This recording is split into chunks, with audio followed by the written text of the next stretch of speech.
विद्यार्थी मित्रांनो, आज आपण एस.एल. मराठीच्या गद्य विभागातील शेवटच्या पाठाला आपण सुरुवात करत आहोत. शेवटचा पाठ आहे द्योतक. द्योतक या पाठाचे लेखक कृष्णा किंबहुने आहेत. मुलांनो, हा जो पाठ आहे हा पाठ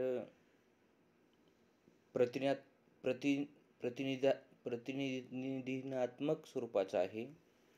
प्रतिनिधिनात्मक स्वरूपाचा हा पाठ आहे आणि या पाठाचे लेखक कृष्णा किंबहुने आहेत. मुलांनो, द्योतक हा शब्द बरीच माणसं, बराच समाज आणि त्यातही शिकलेला सुशिक्षित समाज या शब्दाचा आपल्या दैनंदिन जगण्यात दैनंदिन व्यवहारामध्ये या शब्दाचा वापर केला जातो. द्योतक म्हणजे जिवंतपणाचं लक्षण. आपण जसं एखादं प्रतीक आहे असं आपण संबोधतो. हा आजोबासारखा आहे, हा वडिलासारखा आहे, हा आईसारखा आहे. एखाद्याची समजा आई वडील जरी नसतील तरी हा तुमच्या कुटुंबाचा द्योतक आहे बरं का, प्रतीक आहे. तुमच्या कुटुंबातल्या एखाद्या माणसासारखा जसा तसा हुबेहूब जिवंत आहे. द्योतक म्हणजे काय? जिवंतपणाचं लक्षण. एखादा व्यक्ती जिवंत नसतो, परंतु एखाद्या पाठामध्ये, एखाद्या कथेमध्ये तो जिवंत असल्याचं चित्रण केलं जातं मुलांनो. तसंच या पाठाच्या बाबतीमध्ये आपल्याला सांगता येतं. आणि म्हणूनच हा विचार आपण या ठिकाणी जो मांडलेला आहे तो विचार आपण या पाठाच्या माध्यमातून तो आपण मांडण्याचा प्रयत्न केलेला आहे. आता या पाठामध्ये सुद्धा काही व्यक्तिरेखा ह्या जिवंत नाहीत, परंतु एखाद्या जिवंत असल्यासारखं सुसंवाद बोलणं म्हणजे वाचकाला बऱ्याच वेळेस लक्षात सुद्धा येत नाही हे पात्र समाजामध्ये हयात आहे का, जिवंत आहे का, वावरताना दिसतं आपल्याला. म्हणून थोडंसं या पाठाचं जे शीर्षक आहे हे शीर्षक समजायला थोडं अवघड आहे, किचकट आहे, गुंतागुंतीचं आहे. परंतु या शीर्षकाचा शब्दशः अर्थ जर आपण लक्षात घेतला तर द्योतक म्हणजे जिवंतपणाचं लक्षण, बस. बाकी दुसरा तिसरा अर्थ यातून काही व्यक्त होत नाही. आणि या पाठाचे लेखक कृष्णा किंबहुने हे मुलांनो इंग्रजीचे अभ्यासक आहेत.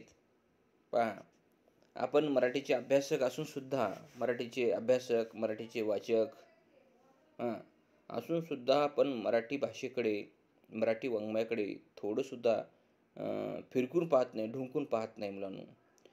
आता बरीच अशी माणसं आहेत की हिंदीतले अभ्यासक आहेत, इंग्रजीतले अभ्यासक आहे, कन्नडमधले अभ्यासक आहे, इतर भाषेतले जे अभ्यासक आहेत ते मराठीवर भरभरून जीवापाड प्रेम करतात. नुसतं प्रेमच करत नाही तर मराठी भाषा समृद्ध होण्यासाठी त्यांचं योगदान सुद्धा फार महत्त्वाचं राहिलेलं आहे मुलांनो.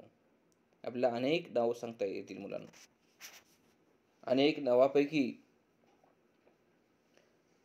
सध्या या द्योतक या पाठाचे लेखक आहेत कृष्णा किंबहुने सुद्धा इंग्रजीचे प्राध्यापक आहेत, अभ्यासक आहेत, मीमांसक आहेत, भाष्यकार आहेत आणि क्रिटिसिझमकार सुद्धा आहेत. आता मी अनेक जी नावं सांगितले त्या अनेक नावापैकी आपल्याला भालचंद्र नेमाडे यांचं नाव घेता येईल मुलांना. भालचंद्र नेमाडे हे सुद्धा इंग्रजीचे अभ्यासक आहेत मुलांना. परंतु त्यांनी इंग्रजीचे अभ्यासक असताना सुद्धा, इंग्रजीचे प्राध्यापक असताना सुद्धा इंग्रजी भाषेचं अध्ययन आणि अध्यापन करत करत त्यांनी मातृभाषेवर भरभरून प्रेम केलेलं आणि इतकं प्रेम केलं की त्यांचं प्रेम मराठी भाषा उंचीवर घेऊन जाण्यासाठी मदत सुद्धा झालेली आहे. मराठी साहित्यामध्ये जे काही ज्ञानपीठ पुरस्कार मिळालेले लेखक साहित्यिक व्यक्ती आहेत, इंग्रजी भाषिक अशी इंग्रजी अभ्यासक असून सुद्धा मुलांना पहा किती त्याचं कौतुक करावं तेवढं कमी आहे भालचंद्र नेमाडे सरांचं. त्यांनी काही कविता संग्रह लिहिले आहेत पहा, बिडार, झूल, जरीला या नावाचे कविता संग्रह त्यांच्या नावावर प्रकाशित आहेत. आणि टीकास्वैर नावाचं एक त्यांचं आत्मकथन आहे, टीकास्वैर. आणि त्यानंतर त्यांनी एक कादंबरी लिहिलेली आहे, हिंदू जगण्याची समृद्ध आडगळ. हिंदू जगण्याची समृद्ध आडगळ हे हिंदू संस्कृतीवर, हिंदू रूढी परंपरा, समजुती, चालीरीती, रूढी परंपरावर त्यांनी ही कादंबरी लिहिली आहे मुलांनो. हिंदू जगण्याची समृद्ध आडगळ या कादंबरीला भारतीय भाषेतला सर्वोत्तम, सर्वोत्कृष्ट, सर्वोच्च अशा प्रकारचा जो पुरस्कार लेखनामध्ये दिला जातो, वाङ्मयात दिला जातो, तो भारतीय ज्ञानपीठ पुरस्कार भालचंद्र नेमाडे सरांच्या हिंदू जगण्याची समृद्ध आडगळ या कादंबऱ्या मिळालेला आहे मुलांनो. पहा, इंग्रजी भाषेची माणसं असताना सुद्धा मराठी भाषेमध्ये इतकं महत्त्वाचं काम त्यांनी केलेलं आहे. तशाच पद्धतीचं या पाठाचे लेखक कृष्णा किंभोने सुद्धा मुलांनो इंग्रजी भाषेचे अभ्यासक आहेत. त्याशिवाय लातूरच्या दयानंद महाविद्यालयामध्ये माजी हिंदी विभाग प्रमुख तथा माजी उपप्राचार्य म्हणून सेवानिवृत्त झालेले डॉक्टर सूर्यनारायण रणसुंबे सर सुद्धा हिंदीचे अभ्यासक आहेत. त्यांनी सुद्धा मराठी भाषेतलं साहित्य, वाङ्मय हिंदीमध्ये घेऊन जाण्याचं काम, अनुवादित करण्याचं काम त्यांनी केलेलं आहे. मराठीमध्ये एक आत्मकथन आहे मुलांनो, आठवणीची पक्षी. या आत्मकथनाचे लेखक प्रई सोनकांबळे आहेत. मराठी साहित्यामध्ये, त्यातल्या विशेषतः दलित साहित्यामध्ये खूप आठवणीचे पक्षी हे आत्मकथन खूप गाजलेलं आहे. सर्वांच्या मनामध्ये एक घर करण्याचं काम त्या आत्मकथनाने केलेलं आहे. आणि कमी कालावधीमध्ये, कमी वेळामध्ये एक वाचकप्रिय आत्मकथन ही होण्याचं काम त्या आत्मकथनाच्या बाबतीत झालेलं आहे. या आठवणीचे पक्षी या आत्मकथनाचा हिंदीमध्ये अनुवाद प्राचार्य डॉक्टर सूर्यनारायण रणसुबे सरांनी केलेला आहे. अशा प्रकारची माणसं, अनेक माणसं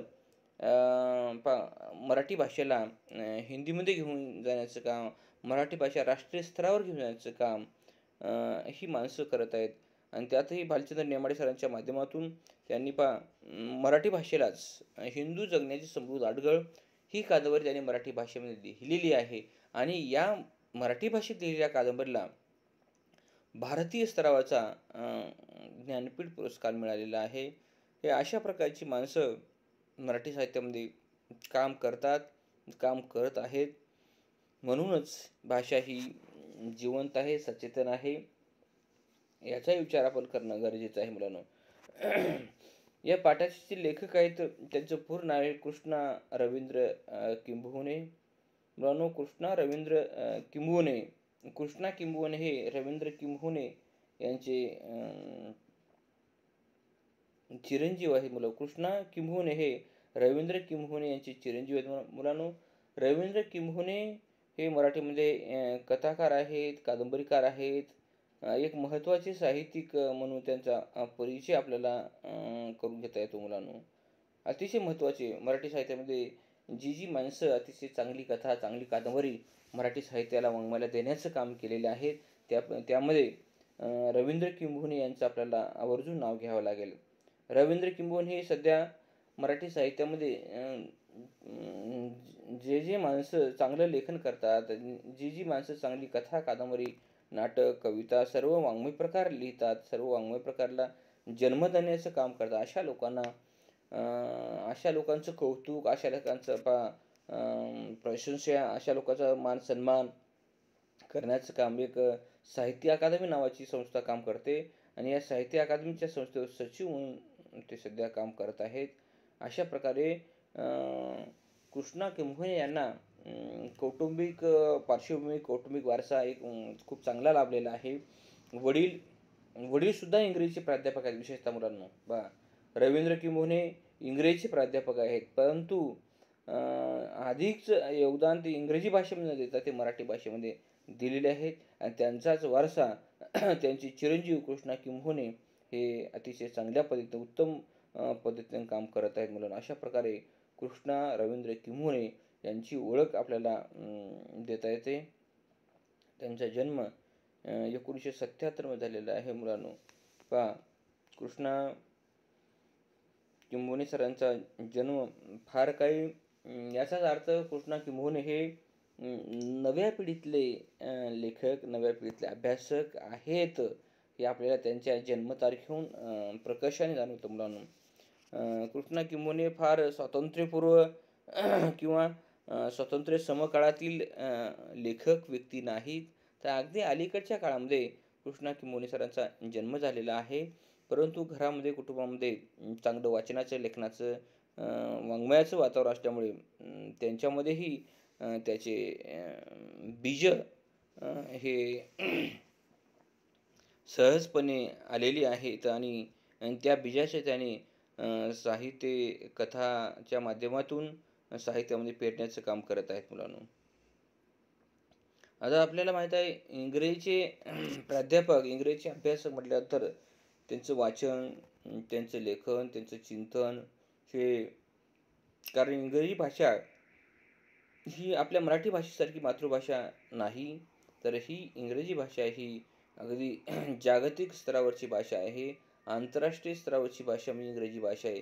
त्यामुळे त्यांचं वाचन वाङ्मयाच्या बाबतीमध्ये खूप सखोल आणि विस्तृत अशा प्रकारचं त्यांचं वाचन असतं. आणि त्याचेच कळत न कळत प्रतिबिंब, पडसाद हे मराठी साहित्याचं लेखन करताना पडतात. आणि त्याच पद्धतीने या द्योतक या पाठामध्ये सुद्धा आपल्याला निदर्शन येतं मुलांनो. आता त्यांनी जागतिकीकरण व बदलत्या काळातील हे जे कृष्णा किंभोने हे जे लेखक आहेत, जागतिकीकरण बदलत्या काळातील बदलाची नोंद त्यांनी साहित्याच्या, वाङ्मयाच्या माध्यमातून घेतलेली आहे मुलांनो. आता तुम्हाला मी आताच थोड्यापूर्वी सांगितलेलं, कृष्णा किंभोने इंग्रजीचे अभ्यासक आहेत, इंग्रजीचे प्राध्यापक आहेत आणि इंग्रजीचे लेखकसुद्धा आहेत मुलांनो. इंग्रजीचे लेखकसुद्धा आहेत. त्यांनी अनेक पुस्तकं लिहिली आहेत. अनेक पुस्तकापैकी त्यांची पुस्तकं हे वेगवेगळ्या अभ्यासक्रमाच्या विद्यापीठामध्ये सुद्धा लागलेली आहेत. अशा प्रकारे हा महत्त्वाचा लेखक आपण या अभ्यासक्रमाच्या माध्यमातून अभ्यासत आहोत. त्यांचा परिचय आपण करून घेत आहोत मुलांनो. अशा प्रकारची पाठं नुसतं परिचय करून, अभ्यास करून फक्त उपयोगाचे नाही, तर मुलांनो यातून काहीतरी आपण घेतलं पाहिजे. यातून काहीतरी आपला यातून काहीतरी आपण मिळवलं पाहिजे. आणि तरच आपल्याला या पाठाचा चांगल्या पद्धतीने उपयोग, चांगल्या पद्धतीने फायदा झाला असं आपलं म्हणता येईल. म्हणून जागतिकीकरण, आता पहा, जागतिकीकरणालाच इंग्रजीमध्ये ग्लोबलायझेशन म्हणतात. पहा, आणि या ग्लोबलायझेशनलाच आणखी मराठीमध्ये वैश्वीकरण असं सुद्धा म्हणतात म्हणून. या ग्लोबलायझेशनमध्ये एक संस्कृती जन्माला आलेली आहे, संस्कृती उदयाला आलेली आहे. ती संस्कृती म्हणजे खाऊजा संस्कृती. खा म्हणजे खाजगीकरण, उ म्हणजे उदारीकरण, जा म्हणजे जागतिकीकरण. पहा, याचाच अर्थ आपण शॉर्टमध्ये खाऊजा संस्कृती असा उल्लेख केलेला. पहा, आता प्रत्येक क्षेत्रामध्ये खाजगीकरण झालेलं आहे. पहा, आणि प्रत्येक क्षेत्रामध्ये खाजगीकरण झाले आहेत. वेगवेगळ्या देशातल्या कंपन्या आपल्या देशात आलेल्या आहेत. काही क्षेत्राचं प्रायव्हेटायझेशन झालेलं आहे. आणि म्हणूनच इतकी स्पर्धा वाढलेली आहे मुलांनो, की खुली अर्थव्यवस्था सध्या तयार झालेली आहे. आणि हा जो लेखक आहे, हा लेखक या सर्व परिस्थितीकडे अतिशय सूक्ष्मपणे, अतिशय बारकाईने पाहतो. आणि म्हणूनच आपण कृष्णा किंभोने यांना चिंतनशील लेखक असं आपल्याला म्हणता येईल. जे काही प्रश्न, ज्या काही समस्या आपल्या देशामध्ये, जगामध्ये भेडसावत आहेत, तयार होत आहेत, या समस्याकडे, या प्रश्नाकडे हा लेखक अतिशय गांभीर्यानं पाहतो, गांभीर्याने विचार करतो. आणि एवढंच नव्हे तर चिंतनशील पद्धतीने तो विचार, तो साहित्याच्या, वाङ्मयाच्या माध्यमातून मांडण्याचा प्रयत्न करत आहेत. कृष्णा किंभोने सरांनी कथा लिहिलेली आहे. कथालेखक, समीक्षक, भाषांतरकार म्हणून साहित्याच्या वाङ्मयाच्या क्षमतांची एक चांगली प्रतिमा उंची तयार करण्याचं काम त्यांनी केलेलं आहे.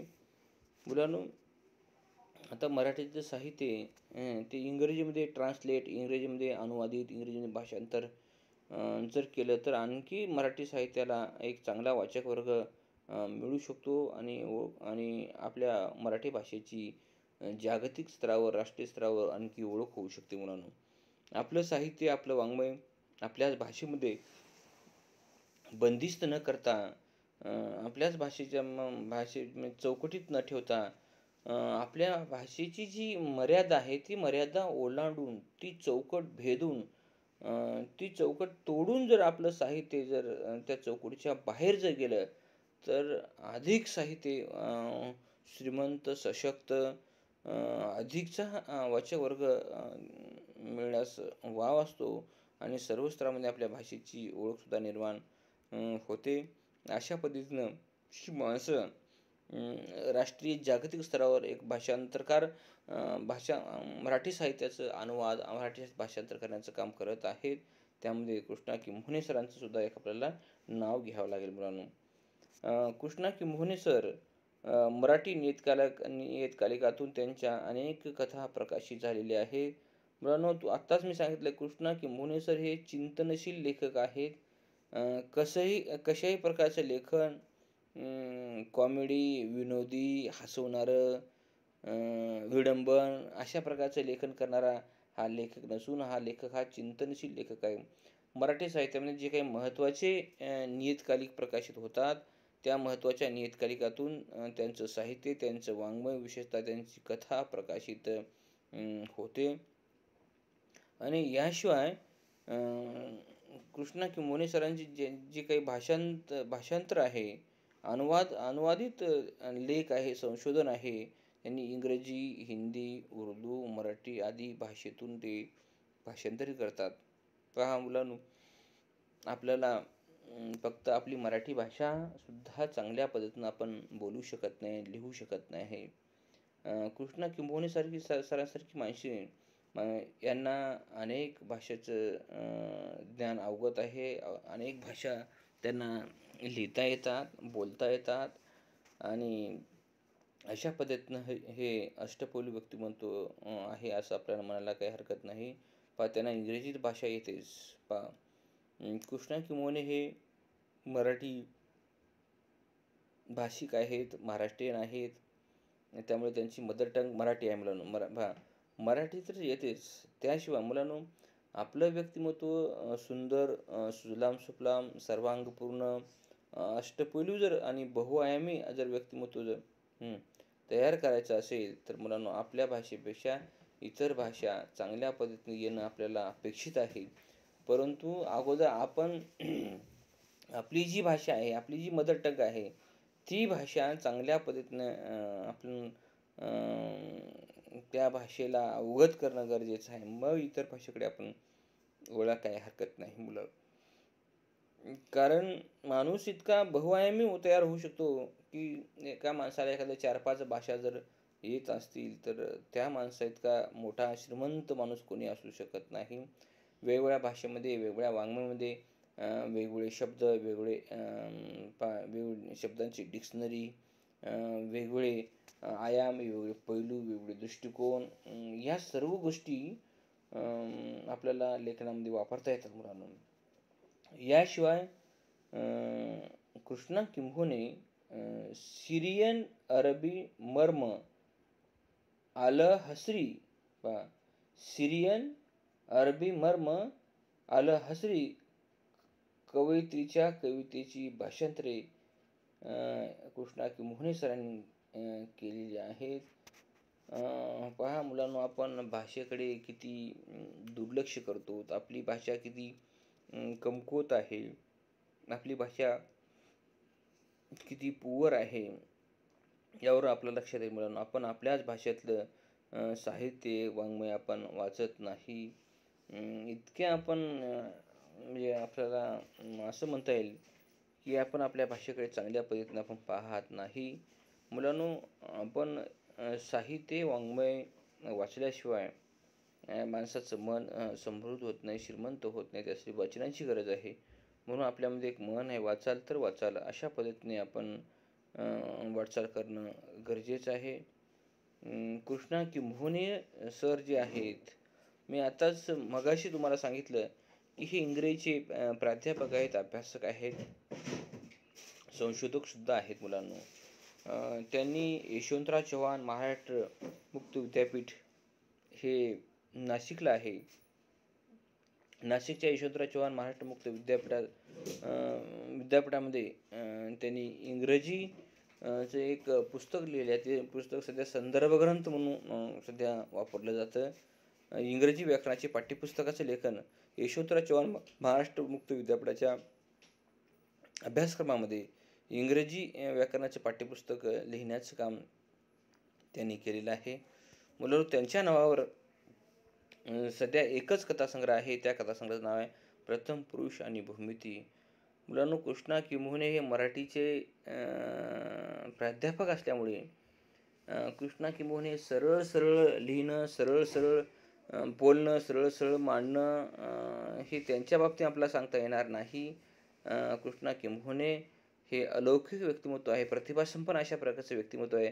जी माणसं खूप हुशार असतात, बुद्धिमान असतात, ते सरळ सरळ बोलत नाही, सरळ सरळ लिहित नाही, तर वक्रोक्ती पद्धतीने लिहिण्याचं काम, बोलण्याचं काम ही माणसं करतात. त्यांच्या पुस्तकाचं टायटल पाहिलं, त्यांच्या कथेचं नाव जरी पाहिलं, पाठाचं नाव जरी द्योतक हे पाठाचं नाव किती म्हणजे सुंदर, माणसाला विचार करायला लावणार आहे. कितीतरी तासनतास जरी विचार जर केला तर त्यांच्या त्या धड्याच्या पाठातून अर्थाचे अनेक वलय, अर्थाचे अनेक तरंग त्यातून व्यक्त होतात. अशा प्रकारचं म्हणजे गुगली अनेक अर्थ व्यक्त करणारा टायटल त्यांचं आपल्याला पाहायला मिळेल. तसं त्याच्या कथासंग्रहात नाव आहे मुलांनो, प्रथम पुरुष आणि भूमिती.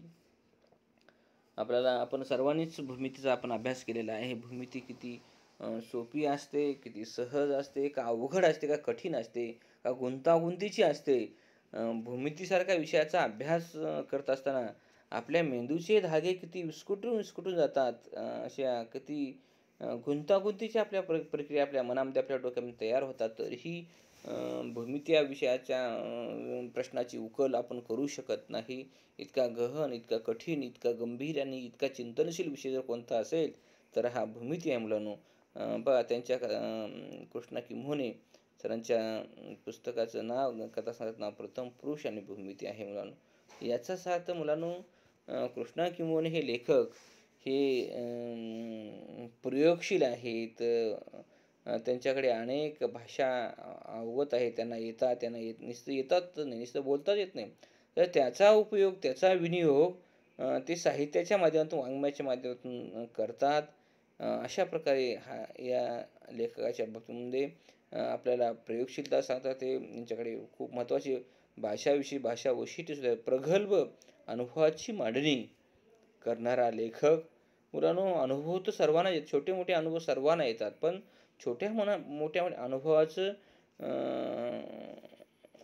विषयांतर, मांडणी आपल्या साहित्यामध्ये, वाङ्मयामध्ये करता येणं गरजेचं आहे. म्हणूनच आपण या लेखकाचा परिचय या ठिकाणी केला आणि प्रत्यक्ष कथेला आपण सुरुवात उद्या करणार. तोपर्यंत धन्यवाद.